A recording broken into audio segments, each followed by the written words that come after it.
உண்மையுள்ளவர் நம்முடைய ஆண்டவர். நமக்கு உண்மையுள்ளவராக இருக்கிறார் தேவன். அப்போஸ்தலன் சொல்லுகிறார், நாம் உண்மையில்லாதவர்களாக இருந்தாலும் அவர் உண்மையுள்ளவராக இருக்கிறார். இத்தனை விஷயங்களில் நாம் தேவனுக்கு முன்னால் உண்மையாக இல்லை. எவ்வளோ குறைகள் நம்முடைய வாழ்க்கையில். ஆனால் தேவன் நமக்கு உண்மையுள்ளவராக இருக்கிறார். அவருடைய உண்மையும் அவருடைய நேர்மையும் நம்ம இம்மட்டுமாக தாங்கி பாதுகாத்து வந்தது. அவர் சொன்னதான ஒவ்வொரு நல்வார்த்தையின்படியும் வாக்குத்தத்தங்கள் படியும் நம்மை நடத்தினதான தேவனாக அவர் நமக்கு இருக்கிறார். அவர் நமக்கு உண்மையுள்ளவராக இருந்தார். அவர் உண்மையுள்ளவர், நீதியுள்ளவர். நம்முடைய வாழ்க்கையில் நியாயமுள்ள தேவனாக இருக்கிறார். அவர் நம்முடைய வாழ்க்கையில் உத்தமராக இருந்தார். நமக்கு ஒரு தகப்பன் இருக்கிறார், நமக்கு ஒரு தந்தை இருக்கிறார்.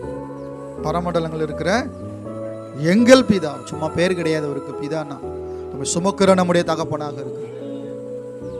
தகப்பன் தன் பிள்ளையை சுமப்பது போல் நம்ம சுமக்கிறவர் நம்முடைய தேவன்.